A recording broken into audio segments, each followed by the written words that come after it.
Thank you. Wow, what an honor to be here. God is moving in this place. Would you agree? Last night was incredible. Were you here last night? I was so inspired. I want to thank Eric, first off, Eric Robinson, for promoting this event and making this possible and making everyone here.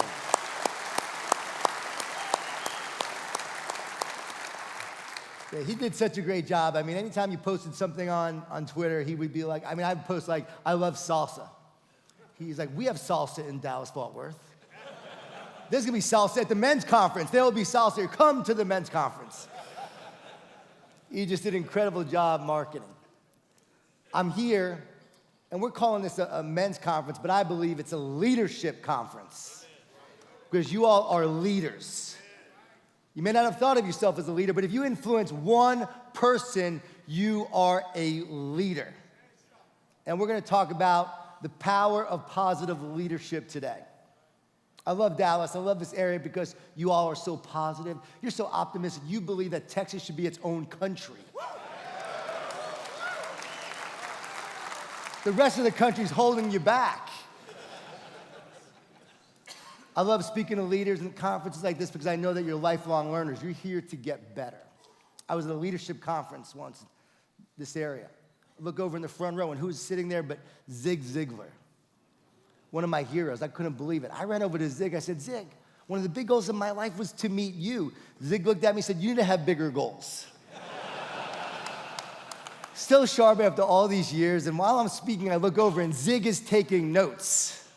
Not because I was up there.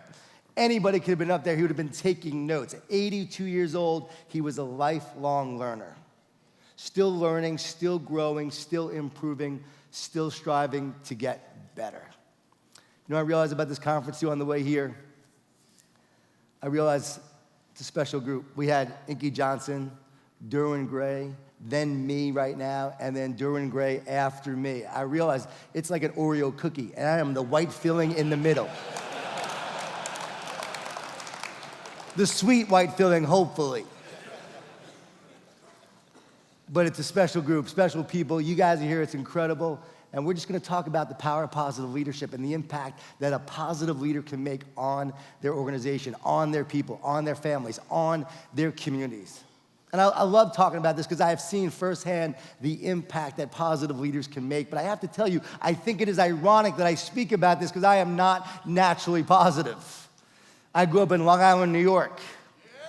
I told the group last night, Jewish Italian family, a lot of food, a lot of guilt. A lot of wine, a lot of whining. My dad was a New York City police officer, undercover narcotics. He was shot a few times. He was not too big on positivity, my dad. He's a very loving man, very loving, but just the most negative guy on the planet. You'd get up in the morning and say, hey, good morning, Dad. He'd say, what's so good about it? My dad was Al Bundy before Al Bundy was Al Bundy. I have to tell you, though, growing up in that family, it made me want to be a more positive person. I struggled with it, though. I wasn't naturally positive. Late 20s, early 30s, so bad that my wife comes up to me and she said, you know what, I love you, but I'm not going to spend my life with someone who makes me so miserable. You need to change. I begged her to stay. I begged her. I cried. I begged her. She agreed to stay, and I agreed to change. And that began my journey of trying to be a better me, to become a person of faith. Ultimately, that led me to search and to seek and then to find Jesus. And I was baptized in 2006, and the experience would change my life. I rode the energy bus after that. Who here's rode the energy bus? Okay, both of you, awesome, that's great. For those who haven't read it, it's about a guy named George who's miserable and negative. His team at work is in disarray. He has problems at home, and he wakes up Monday morning to a flat tire. And so he's just fed up with life. And he was really to write about because he was based on me and my own personal struggles with negativity and adversity and challenges. And so he has an important meeting to get to. So he walks inside, he asks his wife to take him to work, and she won't. That was based on personal experience as well. So he has to take the bus to work, and he gets on the bus and he meets Joy, the bus driver, and she calls him Sugar. And she and a cast of characters teach him the 10 rules for the ride of his life that not only help him become a more positive person, but a better father, a better husband. It's about getting his team on the bus and moving in the right direction with a shared vision, focus, and purpose. It's about the fact that every one of us will have to overcome negativity, challenges, and obstacles to ultimately define ourselves and our team's success. I knew I was meant to write that book. I wrote that book in 3.5 weeks. People often ask me, do I have a ghostwriter? Because I've written 18 books in the past 16 years. Actually, no, 12 years. A ghostwriter. I must not look smart enough to write a book. I tell them, no, I don't have a ghostwriter. I have a holy ghostwriter. That God writes the books through me. And after working with all these teams and organizations that started reading this book, that God would put this book into their lives, into their teams, I started to get called to speak to all these different organizations, all these professional sports teams, all these companies. And over the years, I've learned so much from so many of these leaders. I've learned how they have led their teams. I have watched how they've transformed their teams and their organizations. I have seen the power of positive leadership firsthand. We know Jesus is the ultimate positive leader, and everything that I wrote about and everything that I've seen and everything I add into my work is based on him and his truths, but I am seeing them lived out on a daily basis. And it all starts with vision. As a positive leader, we must cast a vision for our team. Everyone we lead needs a North Star. Everyone needs something to hope for and something to long for. And as a leader, you are a dealer in hope, and it is about sharing a vision for the road ahead. Yes, we had this challenge yesterday, but here is where we're going now. Point people towards the future. Yes, we had the setback. Yes, we dealt with this mistake and this pain, but here is where we're going now. I worked with Clemson football for the past 7 years, and when Dabo Swinney got the job at Clemson, he was just an interim coach. He was meeting with the board of trustees. And they said, you know, coach, we want to be a program that's like Ohio State. We want to be like Michigan. We want to be like them. He had just gotten the job. He didn't think he was going to have the job the following year, but he couldn't help himself. He didn't want to say anything, but he couldn't help himself. He said, sir, I respectfully disagree. He said, my vision is so much bigger than that. He said, I want to create a program where they want to be like us. That is my vision. And that's what he did. And he shared that vision with his team. It was a God-inspired vision for him. God showed him what his team could be, what he could create. He built his program on Galatians 6:9. Let us not grow weary in doing good, for at the proper time we will reap a harvest if we do not give up. They lost the national championship in 2015. I'm in the locker room with the team. Dabo walks in. He says, man, I never been more proud of a group of guys than I'm of you tonight. We just didn't make enough plays to beat a team as good as Alabama. You can't make the mistakes we made and beat a team that good. But you seniors, you've left a legacy that's gonna live on for a long time. You underclassmen, get ready because we're coming back. And he proceeded to talk about how they were gonna come back. For the next 10 minutes, he talked about spring football. He talked about training camp. I couldn't believe it. They just lost the national championship in front of millions of people. And here he was, talking about the future, pointing his team forward. 2016, they came back and they won the championship. I'm in the locker room. He walked in. Man, I've never been more proud of a group of men than I am of you tonight. You just won a national championship. But don't let this be the best moment of your life. It can't be. Go be great fathers. Be great husbands. Do great things. Do not let this be the best moment of your life. And I realized in that moment that despite the circumstances, no matter the setbacks, regardless of the obstacles, and even through the successes, positive leaders are always putting their teams forward. What is your vision for your life? What is your vision for your team? If you can see it, you can create it. If you have a vision, you also have the power to make it happen. God gives us both the vision and the power at the same time. I'm not just talking about your vision, because God's vision is so much greater than your vision. I've learned that God's thoughts are greater than my thoughts. God's plan for my life is so much greater than my plans. Ask God what his vision for you is. Where do you want to take me, God? Where do you want me to go? Use me for your purpose. Show me the way. That's my prayer all the time. Show me the way. Where am I supposed to go? What do you want me to do? It's not my vision. Take me to where you want to take me. He brought me here for a reason. I hope that there's one person in here that you're the person I'm here for. What is your vision, and where do you want to go, and where do you want to take your team? I needed a vision when I started this, and God gave me a vision. It was to encourage and inspire as many people as possible, one person at a time. I shared with the group last night, but there's a lot of new people here, and I want to share this story. Because when I wrote The Energy Bus, it was rejected by over 30 publishers. When God gives you a vision, it's not going to happen right away. And so I kept on hoping, kept on dreaming, kept on praying. Finally, John Wiley and Sons agrees to publish this book, and so now it's coming out. I was so excited. I asked a friend, what should I do? He said, pray. So I prayed for it to be a bestseller. It came out, it was a bestseller in Korea. I learned you have to be specific with your prayers. No joke, it was a huge hit in South Korea. Not North Korea, but South Korea, it was huge. But not one bookstore in the United States would carry this book. Think about this. God gives me a vision, right? Get out there, all these people I'm gonna inspire and encourage, and yet not one bookstore will carry this book, but yet I'm really big in South Korea. And so I knew I had to go on a book tour. So I said, all right, I gotta get out there. I gotta go out there and share this message. Sometimes we're waiting on God, and God is waiting on us. We have a vision, but we also have to take action. And so I went from city to city sharing this message in the book. We had 5 people in one city, 10 people in another, 20 people in another. I got sick in Kansas. I would literally go from city to city, staying in the worst hotels imaginable, just going out to share this message with 5 people, 10 people. I realized during that time, though, God was molding me. He was shaping me. Is this really about you, or are you here to do my work? I called you to do this, but is it about you, or are you here to serve me and serve others? He was stripping away any ounce of arrogance during that tour. I got to Des Moines, Iowa. The most people we had were 100 people right there in Des Moines, Iowa. They came because they thought Jeff Gordon was coming. That's why they showed up. It wasn't because I was there. That's a true story. That's not a joke.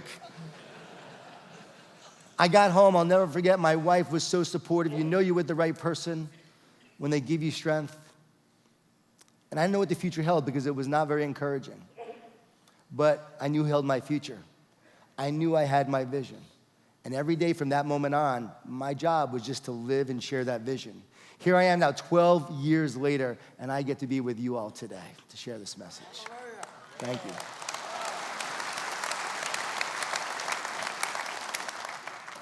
I'm so thankful to God that I get to be here. It's amazing how he's blessed me. But you're only a blessing if you bless others. And I know that I'm blessed by you by being here, and I hope you'll be blessed by me. It started with a vision. I tell you this story not so you'll be impressed with me.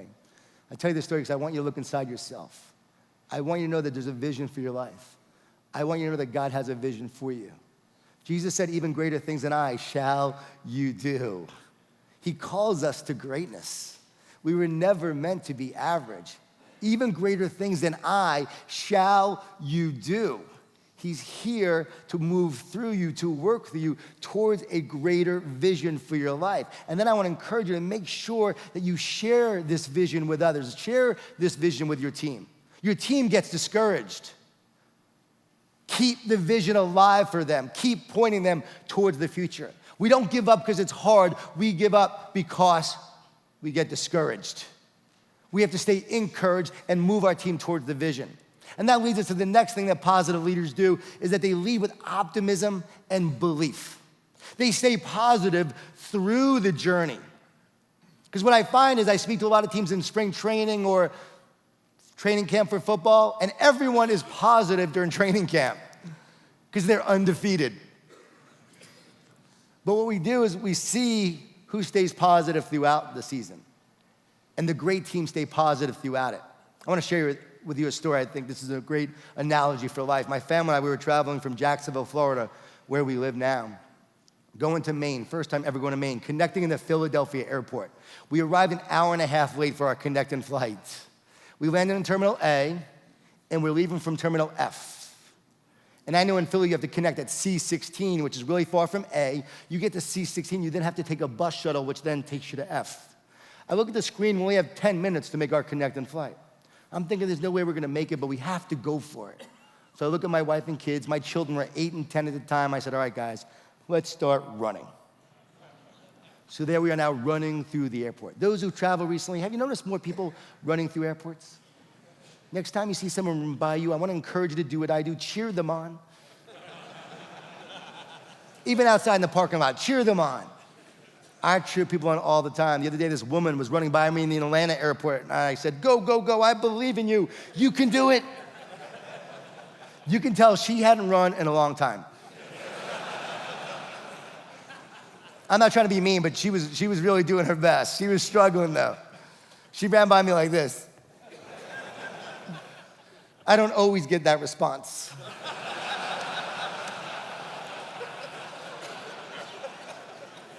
I was in LaGuardia, New York, and I cheered this guy on, and he gave me the finger. It's all right, though. I turned a negative into a positive. I said, that's right, you're number one. So that was us. Now we're running through this airport. We're huffing and puffing. We're doing our best, and finally we get to C-16, and there are no bus shuttles there. Look at the watch, 5 minutes to make our connect and flight. There's a woman who's handling all the buses. I said, how long do the buses get here? She said, 4 minutes. So my kids start crying, we're not gonna make it, we're not gonna make it. They got discouraged. I said, guys, we have to stay positive. We have to believe we're gonna make it. I'm telling you, we're gonna make it. I turned to the woman and said, we're gonna make it, right? She said, you ain't gonna make it.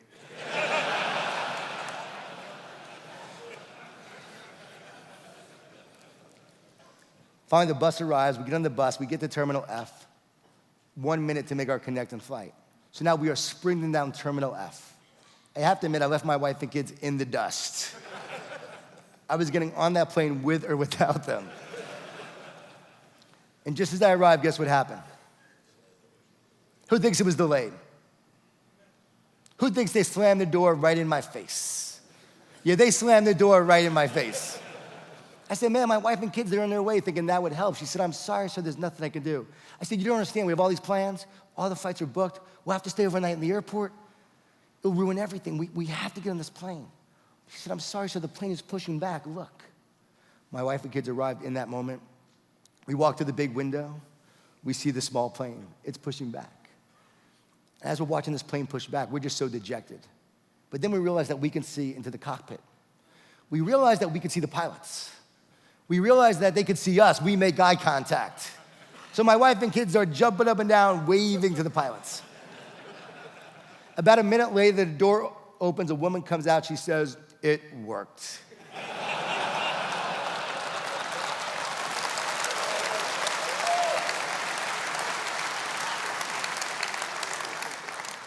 She said, they're gonna let you on the plane. We walked down the stairs on the tarmac. They stopped the plane. The passengers were not very positive. We take off, we land, another miracle occurred, our luggage made it too. A true miracle in Philadelphia.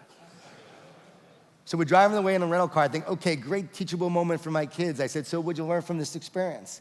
I think they're gonna say, you know, Dad, I wanna stay positive, I want to believe. My 8-year-old son said, you know, Dad, I learned to just keep running.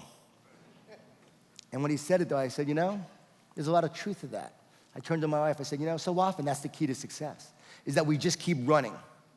We stay positive, and we never give up. Optimism is a competitive advantage. Belief is a game changer. Duke University did a study. They studied optimists. What they found was that these optimists, they worked harder, they got paid more, and they were more likely to succeed in business and sports. And they found that they actually believed in a brighter and better future. And because they did that, they worked harder in order to create it. The researchers actually used the term deluded, that they deluded themselves. Sometimes people who aren't of faith think that we are deluded in our belief, in our faith. But you know what we know? All things are possible with God. We know that if you believe, you will receive. We know that God says, just work hard and believe, do your best, and I will do the rest. God has a plan. Our job is to believe in his plan. And so it's so funny that research supports the people of faith, that because we believe it, because we stay positive, because we have optimism about the future, because we believe that the best is yet to come, we will give our best in order to create the best outcome. It becomes a self-fulfilling prophecy. God already has a plan. He is just wanting us to believe it so that we will then receive it. I find so often that God gives us an idea, he gives us a vision, and you know what we do? We poo-poo it, we don't believe it's possible. We feel unworthy ourselves. Have you ever felt like that? I have. I felt unworthy a lot. I felt even unworthy to be here. We often feel unworthy.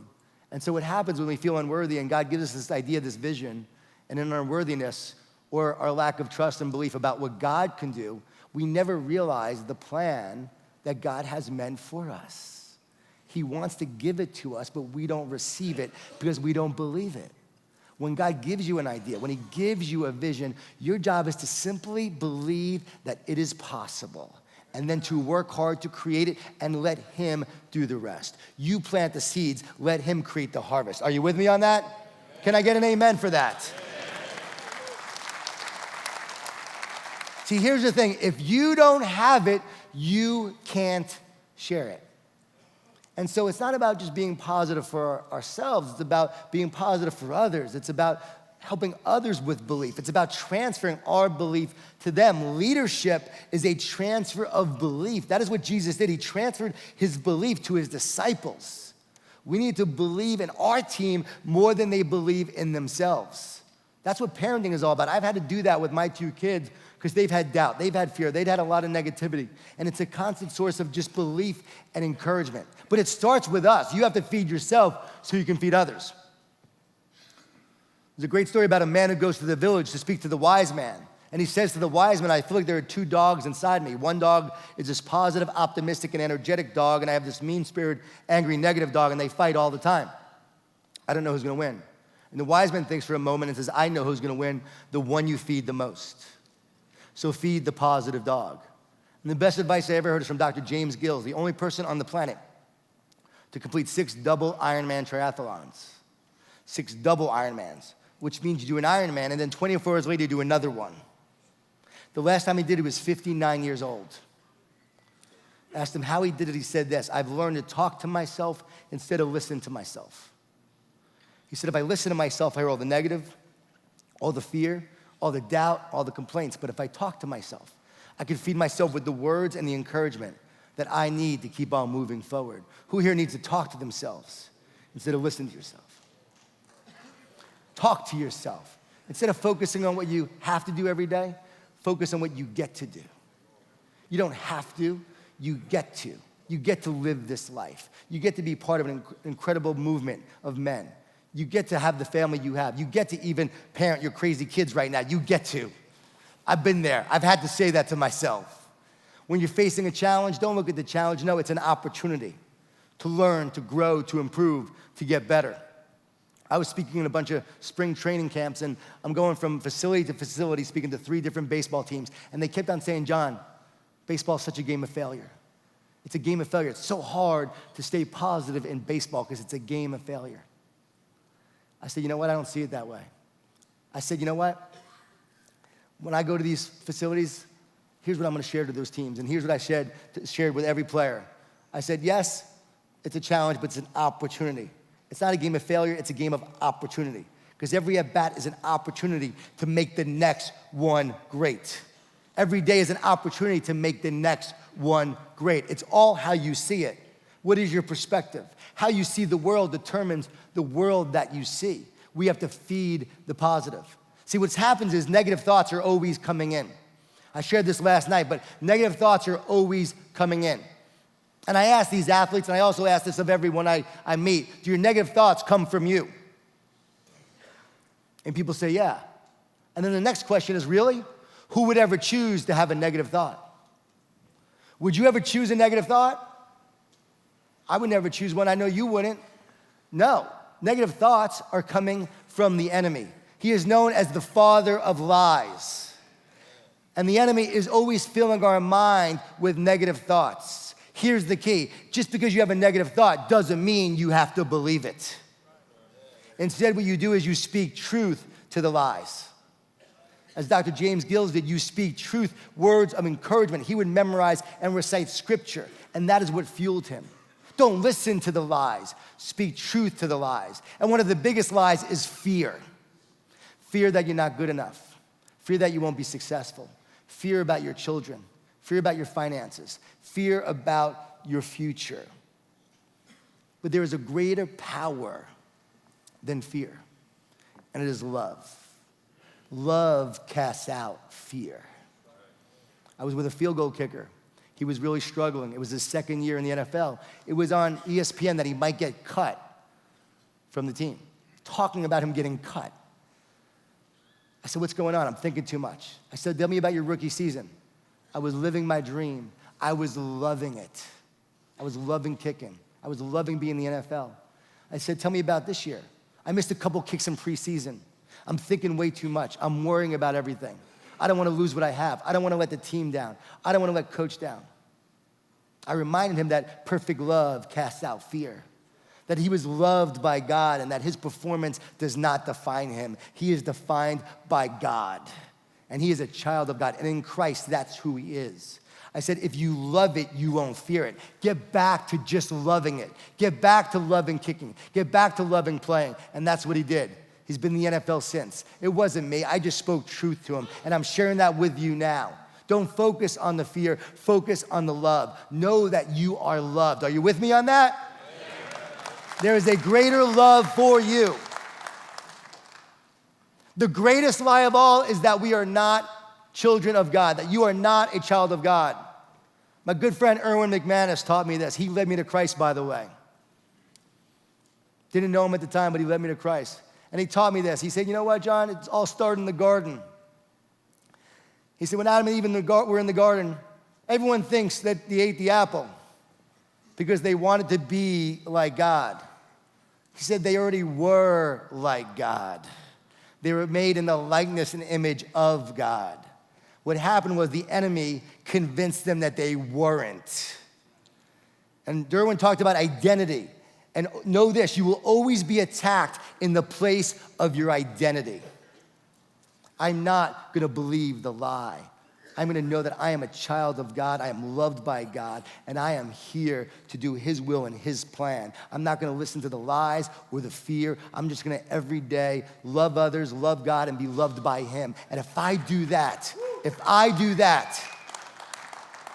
I will walk in that truth and I will walk in that power to create the life that God has for me, to be a blessing to others. You see, you have to win the spiritual battle in your mind so you can be a blessing to others. It's why this is so important. It's why I have to share this.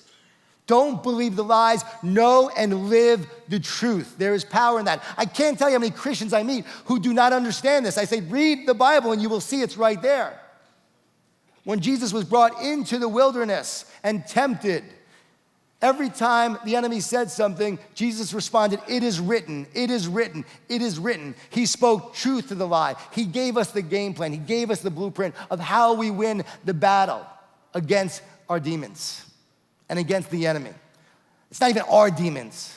It's those demons that are put inside of us. See, what happens is the devil fills us with those lies, and what happens is we believe it. And then what happens is we reinforce it.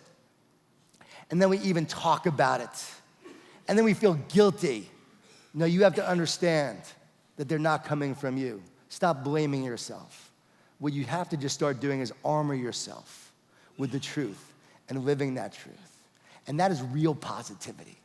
That's real optimism. That is real hope. That is real belief. Knowing that God has a plan for me, that I am a child of God, and I'm here to do his will. I don't have to worry about anything else. It is so simple when you live that way.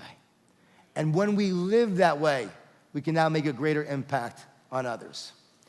Now, being a positive leader, it's not just about a state of mind, though. It's also about a state of action. It's about the impact that we have on others. And I would be remiss if I do not talk about the fact that positive leaders must confront the negativity that exists around them.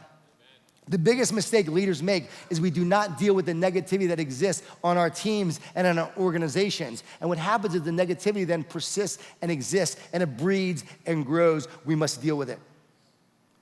I was speaking to the University of Georgia a number of years ago. Mark Richt was the head coach.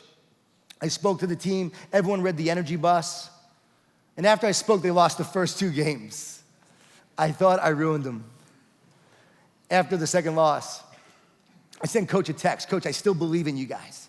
He sent me a text back. John, the guys are staying positive. They're still on the bus. In years past, we've allowed energy vampires to sabotage our team, but not this year. This year, we won't allow it. In their big meeting room, they put a huge picture of an energy vampire on the wall.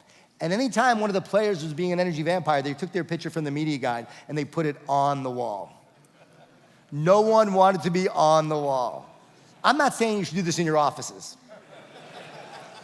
I can see it now, Employee of the Month, Vampire of the Month. But they went on to win the next 10 games in a row, making it to the SEC championship game. I learned right then and there that a team that stays positive together wins together. A team that stays positive together is able to accomplish so much as a result of just staying positive and moving forward. If we have a mission and we have a vision, we cannot allow negativity to sabotage the work that we are here to do and the mission that we're on. We have to deal with it and confront it. But we must do it in a positive way. As positive leaders, we should never be negative about negativity. Gandhi said, I will not let anyone walk through my mind with their dirty feet. And neither should we. We have to be more positive than the negativity that we face. I remember telling my dad, I want to be a writer and speaker, Dad. I found my calling. His response, what the heck you want to do that for? That's a load of junk. That won't amount to anything. He used other words. A couple years later, I got on the Today Show. The show was called Get Energized Today. It was all God that got me on there, how that happened. And so now I'm going up to New York to be on national television. I am terrified. I get to the green room. They sat me next to Queen Latifah. We had an energizing conversation. She was awesome. It came my time to go be with Ann Curry, and as I'm walking towards the door, Queen yelled, "You go, energy guy." And I went out there and I coached several people on enhancing their energy and their optimism for their work. And as I walked out of the studio, my dad called me on the phone. I'll never forget. He's like, your mother, I just saw you on TV. You really made a difference. We're so proud of you. We always knew you could do it.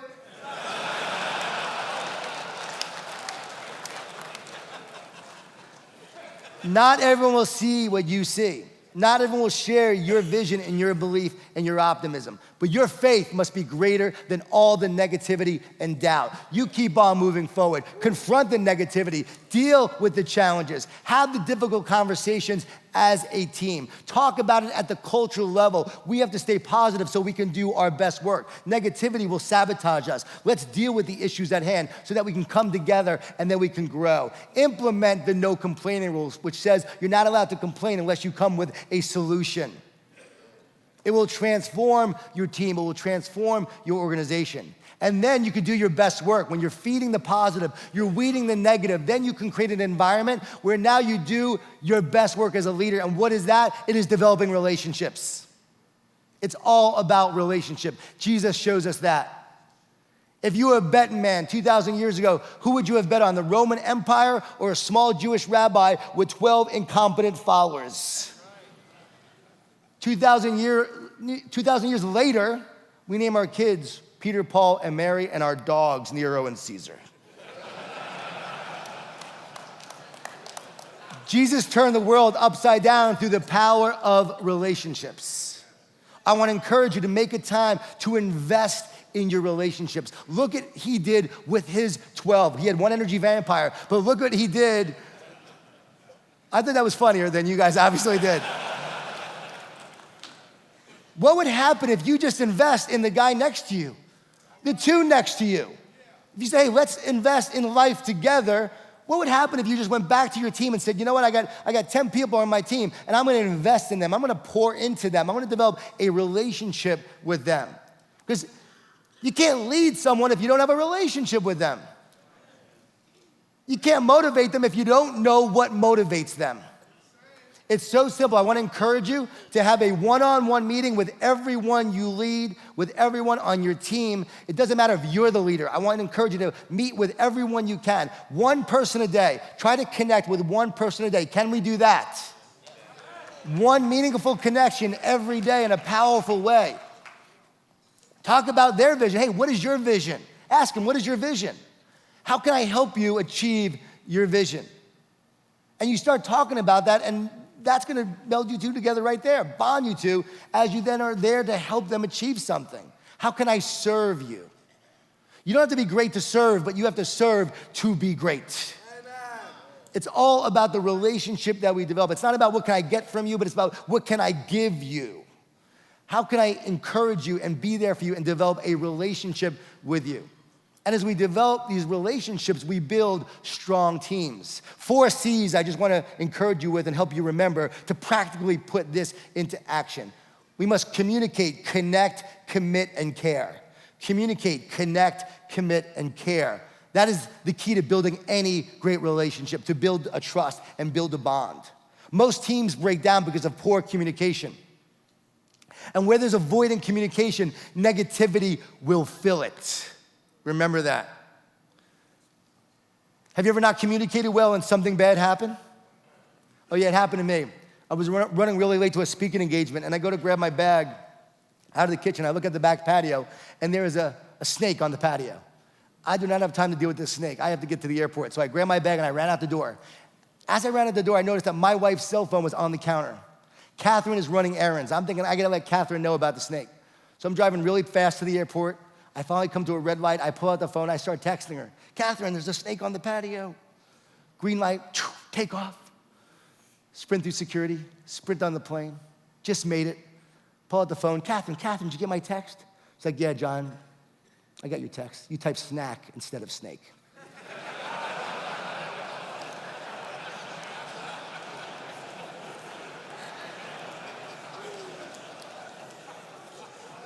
And there was not a snack on the patio.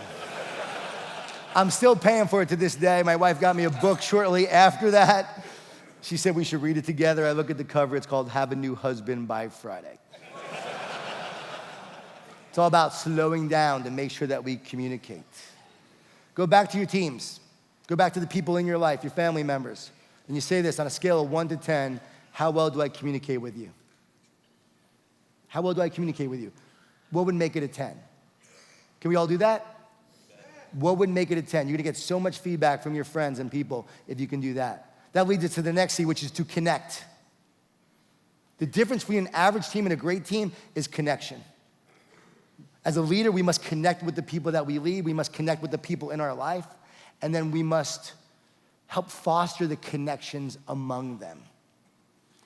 I think about all the sports teams I get to work with, and I've seen that the most connected teams are the most committed teams. That you will never have commitment without connection. You will never have commitment without connection. It's the connected team that breeds a committed team. Because when adversity hits, if you're not connected, instead of fighting for each other, you will fight against each other. We must stay connected and be committed so that when adversity hits and challenges strike, instead of running away from each other, we run towards each other. We are there through the adversity together. We are better together, and then together we accomplish amazing things. No one achieves success alone. We must all be connected and committed to truly accomplish something great. And we have to do that with our families. I started a family meeting a number of years ago at the advice of one of my good friends, Dan Britton. And so we would meet as a family once a week around a table, and we would just talk. And just doing that once a week around a table about our mission statement, about our vision, about our 1 words for the year. We pick a word every year. It was amazing how we came together as a team. Work on your connection and your commitment. When I think of that, I think of Dave Roberts. Worked with the Dodgers the last 3 years, and about 2 years ago, I'm in Dave's office, right before the postseason, and in walks one of his players. And Dave gets up, and he gives his player a big, giant bear hug. I mean, a huge bear hug. 5-10 seconds. Oh. They're smiling, laughing. The player leaves. I said, Dave, that is amazing. I just love seeing that. Tell me about that. He said he comes in every day. He's been struggling, so I give him a hug every day. I've been loving on him, pouring into him, speaking life into him. He's been really struggling, but I'm just connected with him and loving him. Several weeks later, I watched that player hit several key home runs that propelled them into the postseason towards the World Series. It was like I had a front row seat. What happens when a leader connects with their team?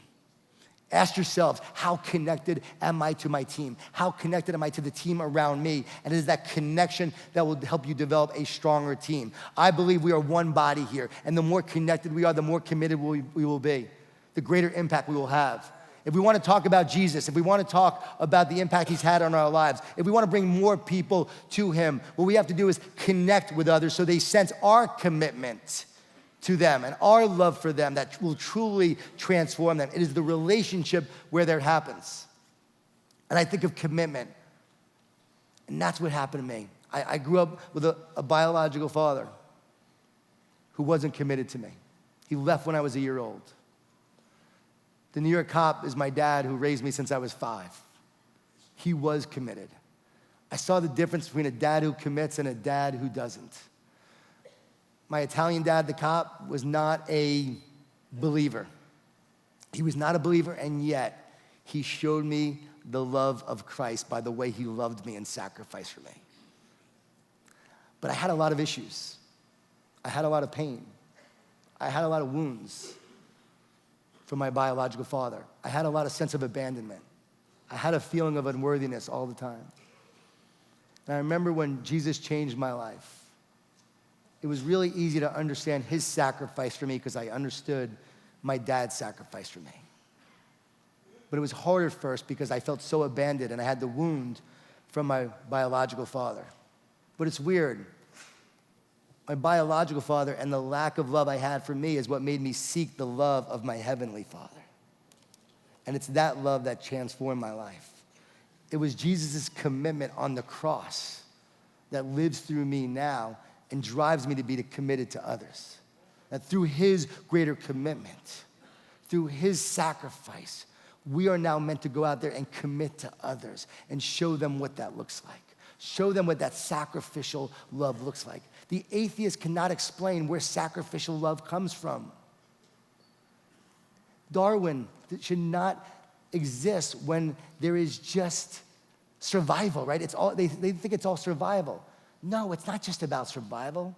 Because if it was just about survival, we wouldn't run into burning buildings to save the lives of others. We wouldn't give our lives for others. We wouldn't sacrifice for others. We would just be about ourselves. Only through God and through Jesus, his saving us, do we now sacrifice for others. The power is in that commitment and sacrifice. Are you committed to others?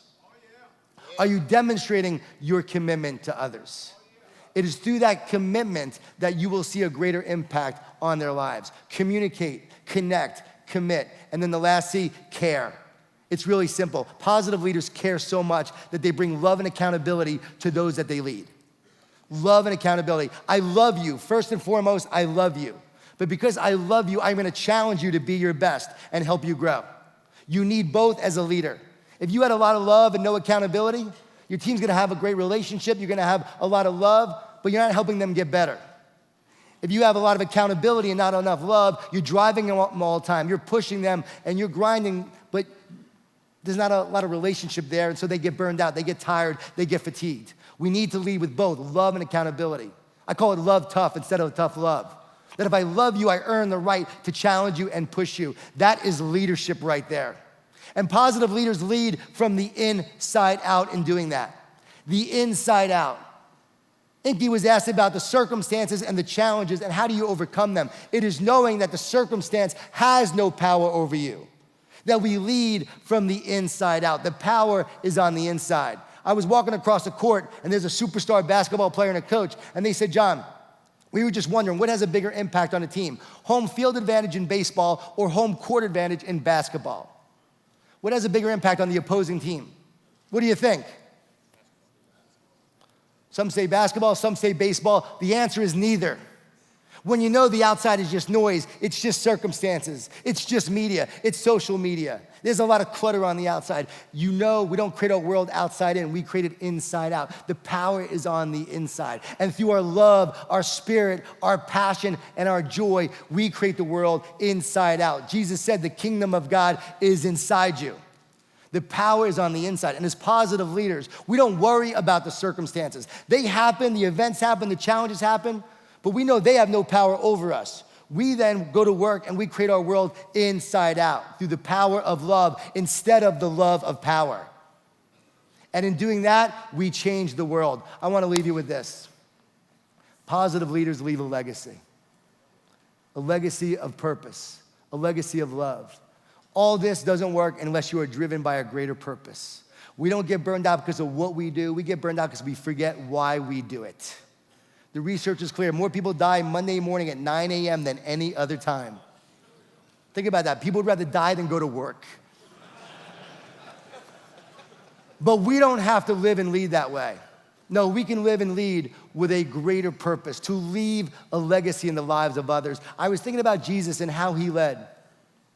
He led through relationships, through lives that have been touched by his presence, and stories that are now told about him. Many of us are reading stories about him that impact us. We're also touched by his presence, one relationship at a time. It's the same for you and me. Our job is to leave a legacy through lives touched and stories that are told about our leadership and about who we are. What kind of stories do you want people to tell about you? They will be telling stories about you. Let them be stories of love. Let them be stories of passion, of empathy, of compassion, of connection, commitment, of optimism and belief and hope. Let us show up every day and be our best so that we can bring out the best in others. Let us lead from the inside out. There's a great term that I love. It's called Meraki, M-E-R-A-K-I, Meraki. It sounds like a Japanese word, but it's actually a Greek word. It means to do something with love, with creativity, with soul. It means to leave a piece of yourself in your work. It means to leave something behind. Let us live and lead with Meraki. Let us leave a piece of ourselves in our work. Let us do everything we do with love, and let us leave something behind. A life and a world and people that have been touched by our presence, by our leadership, by our impact. And then they will tell the stories about us and the impact we had, because ultimately at the end of the day, it won't matter what car we drive. It won't matter the clothes we wear. What will matter is the impact we had and the relationships we developed and the legacy that we left. Are you ready to leave that kind of legacy?